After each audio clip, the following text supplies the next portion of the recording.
Hola familia, ¿cómo están? Bendiciones. Espero que se encuentren muy bien. En la tarde de hoy estamos nuevamente con ustedes en este podcast de Contracultura. Hoy queremos hablar un poquito acerca de varias cosas, pero la primera a la que queremos apuntar o lo que quiero preguntar aquí a Vale principalmente, y antes de todo te quiero preguntar si quieres comenzar con una oración para entregar el tiempo a las manos del Señor. Señor, gracias por este tiempo, gracias por permitirnos estar aquí, gracias por permitirnos disfrutar, Señor, de una vez más tener este ambiente, este lugar para conversar y para hablar de tu palabra, de tu diseño, Jesús, y que en este momento podamos simplemente tener una conversación, no solamente nosotros, sino que podamos hablar incluso contigo, Señor, en medio de este tiempo, y podamos sentarnos en la mesa y compartir con nuestros hermanos, aún a través de las redes, aún a través de una pantalla, pero que tú estés, Señor, en medio nuestro. En el nombre de Jesús, amén y amén.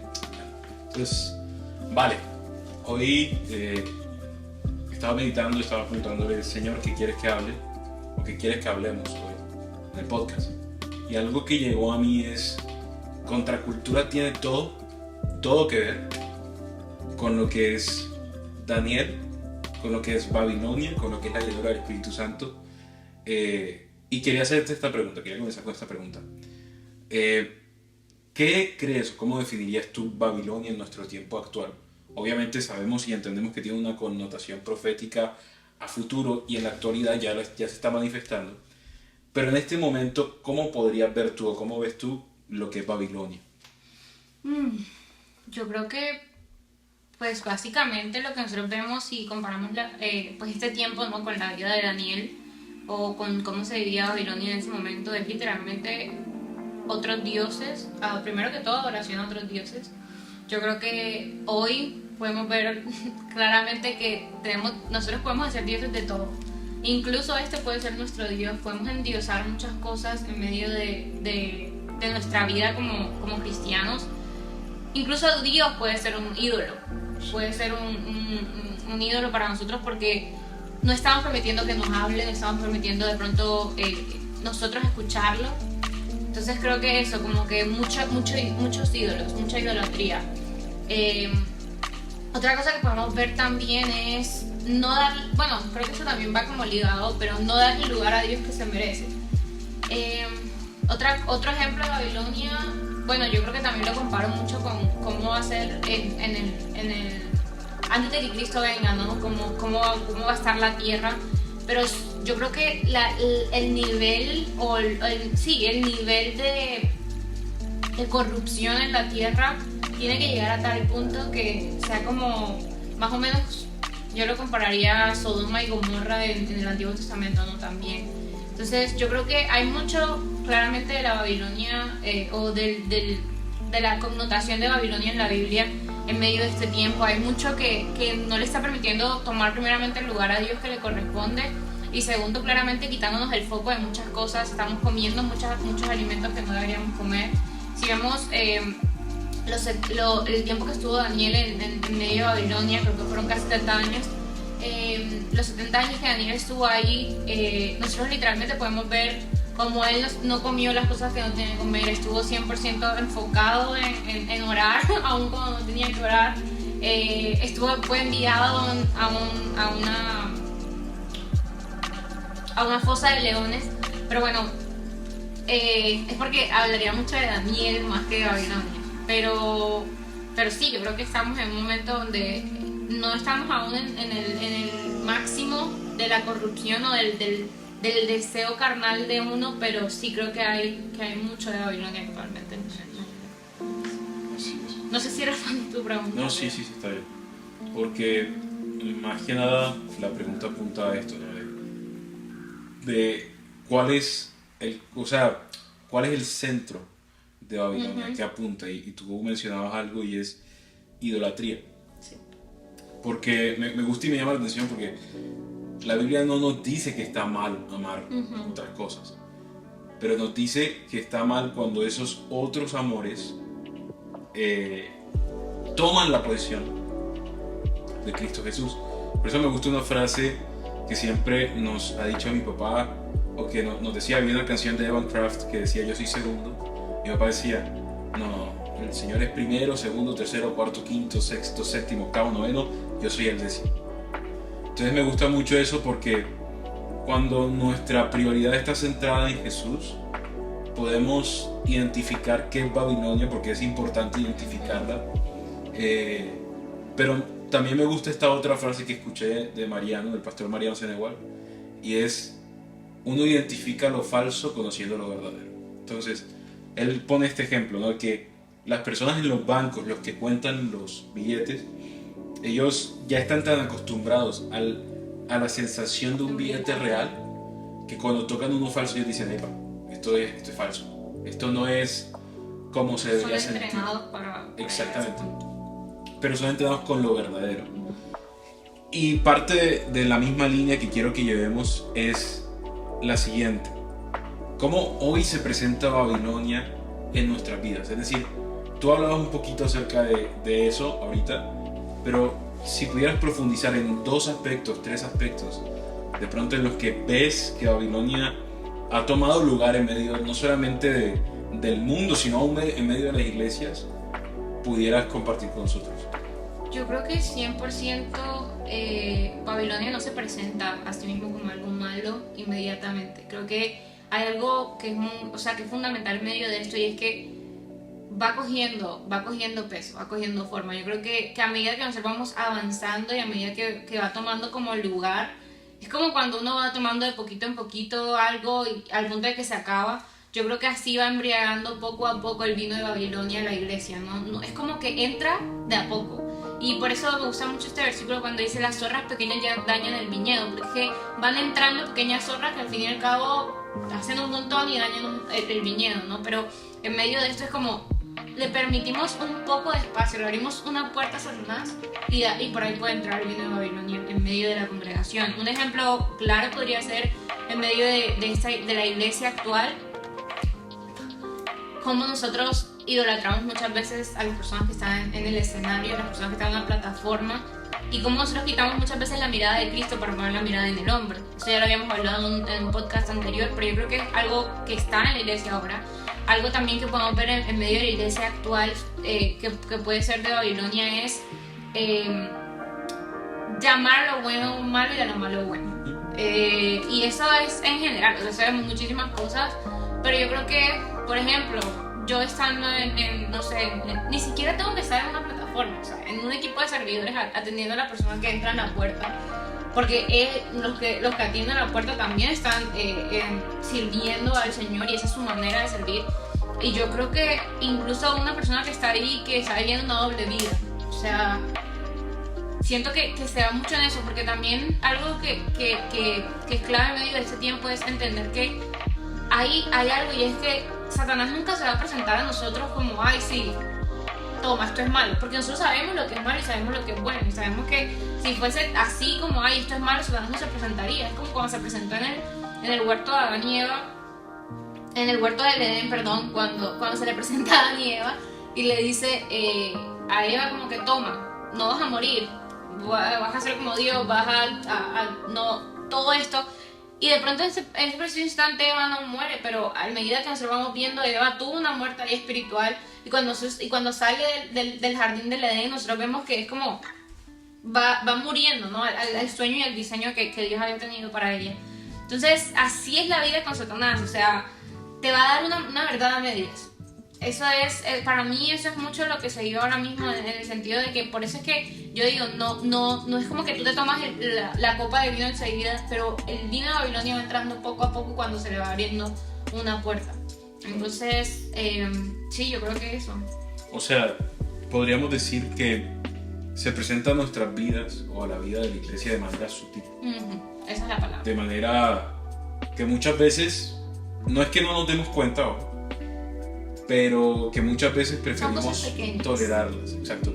La iglesia tolera, exacto. Y me gusta eso, porque hay un llamado de atención que se llama la iglesia de Tiatira. Le dice Apocalipsis 3 o 2, no recuerdo, 3, los que quieran buscarlo. No 2, los que quieran buscarlo. Y dice, tú que toleras a esa mujer que se hace llamar Jezabel, a esa mujer Jezabel que se hace llamar profetiza y que induce a mis siervos a comer de los ídolos, a beber del vino de su fornicación. Entonces me llama mucho la atención eso, porque ese es el mismo espíritu de Babilonia, ¿no? De un líder que tolera el pecado, que dice, está bien, puedo tolerar ciertos aspectos de esto, está bien, puedo tolerar que X persona no esté orando, porque quiero decirles, el no orar también es un pecado delante de Dios, y es un reclamo que el Señor le hace Apocalipsis 2 a la iglesia de Éfeso. Y cuando desbordamos nuestro corazón realmente y genuinamente delante de la presencia de Dios, podemos encontrar que hay muchas áreas de nuestra vida donde tenemos grises, donde estamos tolerando a Babilonia. Ahora, esto me lleva también a pensar lo que tú decías, ¿no? Que nos embriagamos de ella. Nos embriagamos de todo lo que Babilonia ofrece, y cómo esto se relaciona directamente con lo que dice Efesios acerca de no os embriaguéis con vino, en lo cual es disolución, antes bien sed llenos del Espíritu Santo. Y quiero hacerte la pregunta, ¿vale? Desde tu posición, desde tu perspectiva, ¿cuál es o por qué el Señor nos estaba pidiendo ser llenos del Espíritu Santo antes que ser llenos de vino? ¿Y cuál es esta relación que hay entre el vino que estaba hablando ahí y el embriagarse, ¿no? Y por qué el Señor relaciona la embriaguez con la llenura del Espíritu Santo, pero también por qué el Señor está relacionando el vino, o por qué está relacionando lo malo directamente con vino, y por qué lo podemos llevar a Babilonia también. Pues yo creo que, si no estoy mal, es porque bíblicamente, literalmente, en ese momento de la historia, sobre todo, había mucha gente que se embriagaba mucho con vino, que estaba perdida como en esto, y yo creo que en ese momento el Señor dice como que no se embriaguen con esto, más bien sean llenos del Espíritu Santo, porque en medio de la iglesia había mucha gente que estaba como llenándose de esto, embriagándose con vino, no sé qué, y ahí está como que no se embriaguen con esto, más bien sean llenos del Espíritu Santo, que es otro nivel de... Él lo compara con esto porque es literalmente ser embriagados por la presencia de Dios. Yo creo que yo no sé si alguna vez les ha pasado o han tenido alguna experiencia así, pero yo recuerdo mucho, sobre todo cuando era pequeña, cuando yo estaba en la iglesia, había muchas personas como que estaban tan llenas del Espíritu Santo que a veces como que no se podían sostener, o estaban como que en otro nivel, en otro como... ¿Cómo sería? Como en su mundo. Sí. Y yo creo que eso es a lo que nos lleva el Espíritu Santo, como que ser tan llenos del Espíritu Santo, estar tan embriagados del Espíritu Santo que no tengamos lugar para embriagarnos de otra cosa que no sea él. Pero lo compara, creo que con el vino, porque literalmente en ese momento la iglesia estaba siendo consumida por eso. Había mucha gente que estaba viendo de esa forma en medio de la iglesia, siendo embriagadas por los placeres del mundo, embriagados por el vino, todo esto, y creo que había muchas rencillas, peleas, divisiones en medio de la iglesia por eso. Entonces creo que es por eso. Okay. Déjame darte otra visión con respecto a eso. Tú bien decías que cuando eras pequeña veías estas personas, pero algo que me llama la atención es que yo entiendo eso como parte de la llenura del Espíritu Santo, pero cuando uno realmente está lleno y no es algo que está ligado con una experiencia espiritual, sí, pero no solamente con una experiencia espiritual, sino es más emocional a veces que espiritual, pero cuando es una experiencia genuina, y por eso creo que el apóstol lo compara con el vino. Cuando tú estás embriagado, a ti no te importa cómo te vean, no te importa lo que digan, no te importa lo que hagan, simplemente se desata quién tú eres en tu interior, quién hay en ti. No lo digo por experiencia, porque nunca he tenido una borrachera ni nada de eso, pero sí conozco gente tengo ex compañeros de colegio que en su momento pues me contaron de sus experiencias, y recuerdo muy bien que ellos me decían esto, ¿no? Que es como no tener control de ti mismo. Entonces, cuando uno está lleno del Espíritu Santo, más que una manifestación espiritual en un servicio en particular, que está bien, es válido, y yo creo en eso, creemos en eso, más que temblar o más que caerse solamente, está directamente relacionado con que tu vida ya deja de pertenecerte a ti, sino que le pertenece a aquello que te embriagas. Entonces, cuando estás lleno de vino, estás lleno de de esta borrachera le perteneces a tu carne, y tu carne hace contigo lo que quieras, tu mente, tus instintos hacen contigo lo que quieras. Pero cuando vives una vida del Espíritu y eres lleno del Espíritu, el Espíritu hace contigo lo que quieras. Y por eso Jesús va a decir, los hijos del viento son aquellos que donde el Espíritu sopla, que donde el viento sopla, y ellos están. Y eso es lo que hace el Señor con nosotros, cuando nos embriagamos de Él. Y decimos embriaguez, hay gente que no está de acuerdo con el término, está bien, a mí personalmente no me interesa si está o no está de acuerdo con el término de la persona que está escuchando, porque clarito lo dejan Hechos 2 que la gente creía que ellos estaban borrachos, que estaban ebrios. Pero fue tanto el poder del Espíritu Santo en medio de ellos que ellos perdieron el control de lo que estaban haciendo o de sus vidas para hacer y vivir lo que el Espíritu Santo decía. Tanto es así que luego vemos en la iglesia primitiva que el Espíritu Santo, Pablo decía que quería ir a un lugar y el Espíritu Santo decía, no quiero que vayan a ese lugar a evangelizar, no quiero que vayan a ese lugar a predicar. No me acuerdo cuál es el texto bíblico, pero el Señor se lo dice bien claro. Les dice, no quiero que se queden en ese lugar, y ellos se movían de ese lugar. O sea, era tanta la relación y tanto el control del Espíritu Santo que el Espíritu tenía sobre ellos, que ellos no vivían haciendo lo que ellos querían, sino que así como Jesús imitaba al Padre, así como el Espíritu Santo comunica de parte de Cristo lo que el Padre le habla a Cristo a nosotros, así nosotros tenemos que hablar solamente lo que el Espíritu Santo habla a nuestros corazones. Y eso es muy difícil, llegar a un momento donde solamente mis palabras profieran lo que el Espíritu Santo quiere decir. Eso es difícil, porque a veces somos hermanos, somos carne, y a veces yo lo trato feo a ella, a veces ella me trata feo a mí, precisamente porque no creemos haberlo alcanzado todo, pero porque sabemos que es necesario ser todavía más llenos del Espíritu. Entonces, esa era la relación que yo encontraba en cuanto a eso. Y quiero hacerte también esta pregunta: ¿qué fue lo que a Daniel, porque qué fue lo que a Daniel lo selló, lo llenó tanto para que él dijera, ¿sabes qué? Yo no puedo hacer otra cosa, ni quiero vivir otra cosa que no sea lo que Dios quiere para mí?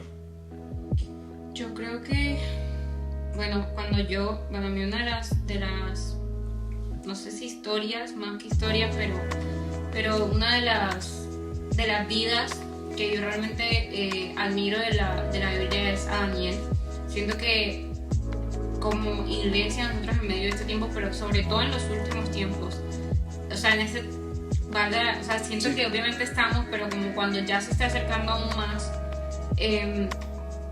literalmente es la estructura o la vida de Daniel por lo que él veía en el Espíritu, por lo que él cuando nosotros vemos y estudiamos y vemos desde Daniel 7 hasta Daniel 12, cuando Daniel tiene estas visiones, cuando Daniel empieza a tener ir más profundo, que de hecho él cae en cama enfermo porque él decía, yo no puedo con esto, que de hecho a Daniel es como el mini apocalipsis del Antiguo Testamento. Hay una parte, y es cuando en Daniel 12, ya te digo dónde, Daniel 12 dice en el versículo 5: y yo Daniel miré, y aquí otros dos estaban en pie, el uno de este lado del río y el otro al lado del otro río. Y dijo uno del varón vestido de lino que estaba sobre las aguas del río: ¿cuándo será el fin de estas maravillas? Y el varón vestido de lino que estaba sobre las aguas del río, el cual alzó su diestra y su siniestra al cielo, y juró por el pie y por los siglos que será por tiempo, tiempo y mitad de tiempo. Y luego dice que en el versículo 12 de este mismo dice: bienaventurado el que espere y llegue a 1335 días, y tú irás hasta el fin y reposarás y te levantarás para recibir la heredad del final de los días. Así termina Daniel, y para mí literalmente es lo que a él lo mantuvo, porque cuando nosotros vemos durante todo el tiempo, sí hay una parte donde literalmente habla del anciano de días, porque él ve, tiene una visión con esto y todo esto, pero cuando él dice aquí en el último versículo: y tú irás hasta el fin y reposarás y te levantarás para recibir tu heredad al fin de los días.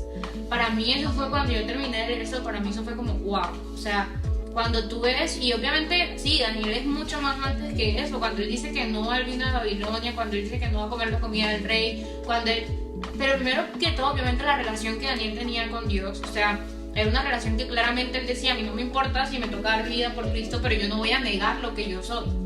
Que es como lo que muchas personas ahora, hoy en día, nos pasa, que es como, ¿sabes qué? Yo no quiero que a mí la gente me relacione con esto, o no, de pronto el miedo a morir por estar relacionados con el cristianismo, o el miedo a que alguien te juzgue porque ay, es que eres cristiano, no sé qué.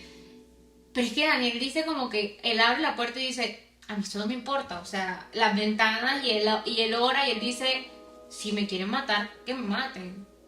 O sea, él porque él tiene la claridad de lo que era literalmente vivir la vida como Cristo quería que la viviéramos. Así es que él no se escondía él no le tenía miedo a eso, porque él tenía claro que él iba a ver a Dios cara a cara. Sí. Pero este versículo dice, y tú irás hasta el fin y reposarás y te levantarás para recibir la realidad de los días. O sea, él tenía claro que al final, aunque él iba a morir y aunque él iba a... Porque él dice, irás al fin, reposarás, y cuando te levantes, de hecho la Biblia habla de que los muertos no están muertos, están durmiendo, para que cuando Cristo, los que murieron en él, resucitarán, y esos mismos que estaban dormidos serán despertados de ese sueño para entonces recibir al Señor, para estar con Él en el aire, todo lo que habla en las cartas paulinas, ¿no?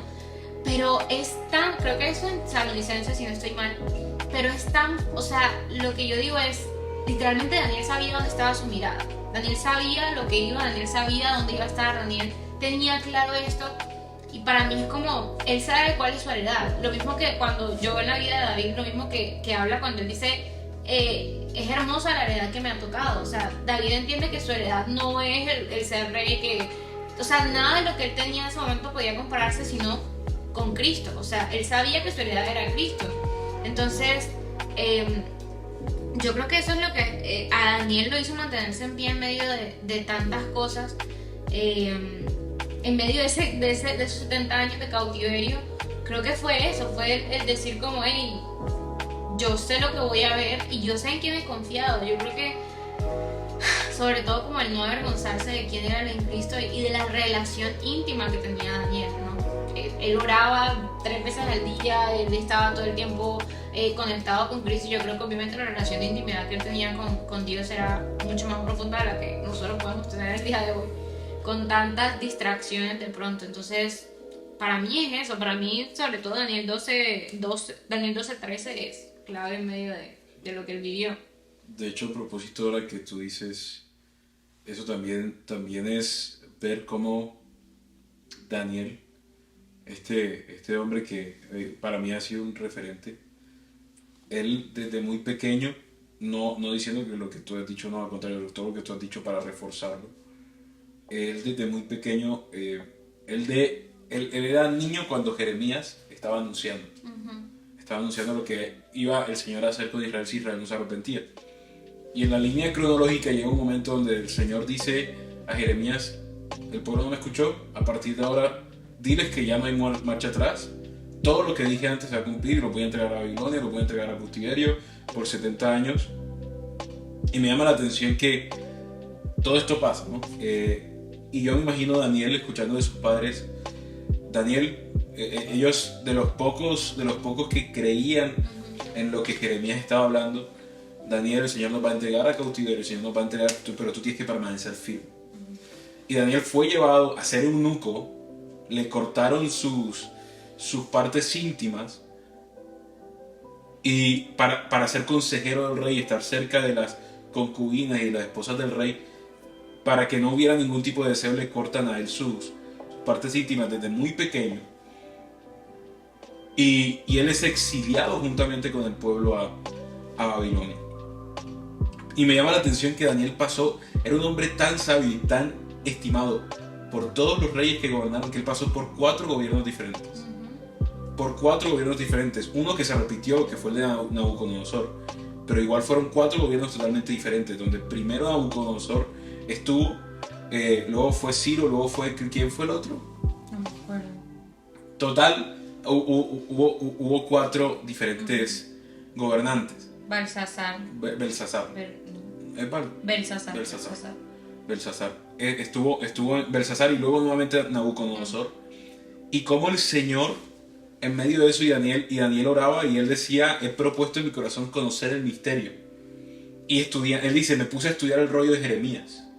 Y me doy cuenta que ya falta poco para que la profecía sea cumplida. Ya casi son 70 años de eso. Él se pudo hacer su matemática de las semanas, lo que se conoce como las semanas de Daniel.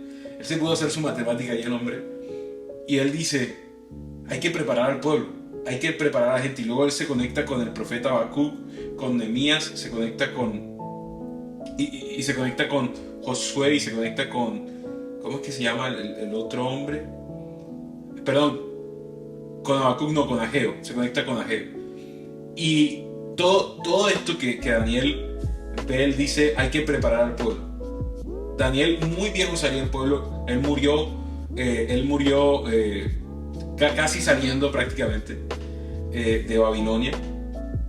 Y me llama la atención que él, antes de terminar el libro, antes de lo que tú dices, Daniel 12:3, creo que lo estaba buscando ahorita, y es que decía, los sabios resplandecerán, tan brillantes como el cielo, y quienes conducen a muchos a la justicia brillarán como estrellas por siempre.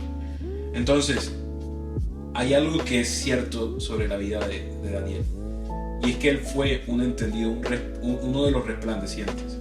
Pero dice Jeremías 23:3 que en los últimos tiempos el Señor aumentará el conocimiento acerca de los últimos tiempos. Y hoy tú y yo tenemos la oportunidad de resplandecer como Daniel, pero resplandecer todavía más. Hay muchas más distracciones, sí, pero hay mucha más revelación divina viniendo del cielo hacia nuestro tiempo. Entonces es importante, estamos hablando de contracultura, es importante entender que, de vuelta, la única forma de combatir una cultura es con una cultura corrompida es con una cultura que viene directamente del cielo. Y creo que esta fue la cultura que vivió Daniel en medio de Babilonia. Y creo que esta es la cultura que tenemos que vivir nosotros. Entonces, amados, queríamos dejarlos con eso. ¿Tienes algo que aportar? No, creo que lo que hemos dicho ha sido literalmente lo que Dios quería hablar en medio de ese tiempo. Y si algo pudiera dejarles es que pudiéramos estudiar la vida de Daniel en medio de ese tiempo. Creo que es un gran ejemplo, sí, para lo que estamos viviendo en la Babilonia actual, pero también lo que va a venir, que no se compara con lo que estamos viviendo ahora. Así que creo que estudiar Daniel es fundamental en medio de ese tiempo. Una cosa más, pronto empezamos la temporada 2, así que muy probablemente vamos a tener un break de tal vez 2 semanas, 2-3 semanas, para organizar todo, porque queremos crear nuevo contenido, nuevas cosas, las miniaturas de los videos, queremos mejorar en todos los aspectos. Entonces les pedimos que por favor nos dejen en los comentarios qué quieren, qué dinámica les gustaría ver. Nos gustaría también hacer un estudio juntamente con ustedes de Daniel, porque creemos que es como el pináculo de vida para contracultura y el ejemplo de vida para contracultura, como alguien decía. Entonces, por favor, no se les olvide suscribirse, activen la campana para que les llegue la notificación una vez publiquemos los videos. Y nos vemos, si no la próxima semana, dentro de 2 semanas. O 3, tal vez. Bendiciones, un abrazo y un beso. Chao, chao.